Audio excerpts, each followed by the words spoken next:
Bonjour les amis, voilà, je voulais vous présenter la tresse que j'utilise. Parce que souvent on me pose la question et c'est vrai que c'est pas facile de s'y retrouver au niveau des tresses. Et vu le prix que ça coûte, c'est difficile de le choisir. Donc moi j'utilise depuis, ça doit faire 2 ans maintenant, la Sufix 832. Alors à l'époque je l'avais acheté à Decathlon et il existait qu'en 15 centièmes ou en 20 centièmes. Donc moi j'avais pris le 15 centièmes. Donc elle est donnée pour 9,2 kg et franchement c'est une super bonne tresse. Qu'est-ce que je peux vous dire dessus? C'est une nuit brun. Voilà, c'est une nuit brun.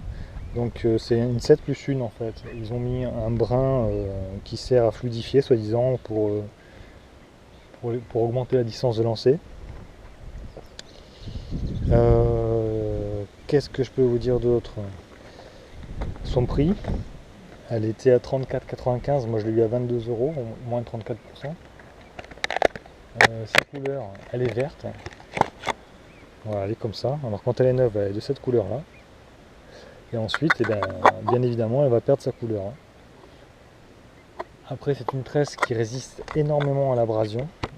Ce que je veux dire à l'abrasion, c'est qu'elle ne va pas s'effriter. Et puis, voilà, là, ce petit autocollant là, je vais vous montrer une photo. Il faut le garder.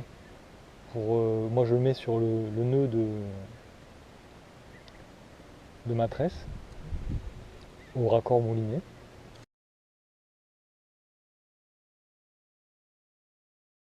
Donc, elle est bien ronde. Bon, ils disent qu'elle fait des super bonnes distances de lancer. Voilà. C'est une bobine de 250 mètres. Elle va résister très bien au soleil, très bien au sel. Il n'y aura aucun problème, j'ai jamais eu de casse. À savoir que là où la tresse casse, ça va être sur les nœuds. Donc bien faire vos nœuds. Et puis si vous pêchez dans des zones encombrées où il y a des rochers, vous mettez un bas de ligne au fluorocarbone pour éviter les frottements, parce que la tresse ne supporte pas les frottements. Au moindre frottement, elle va casser.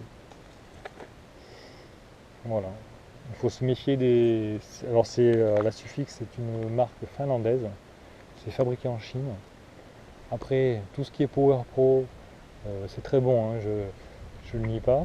Par contre, il faut se méfier des chiffres donnés par les États-Unis et les Japonais, car ils ont tendance à augmenter un peu leurs chiffres. Il faut savoir que moi, la 15 centième, je l'ai mise à côté d'une 13 centième en Power Pro, et le diamètre était franchement équivalent. Donc voilà, c'est ça.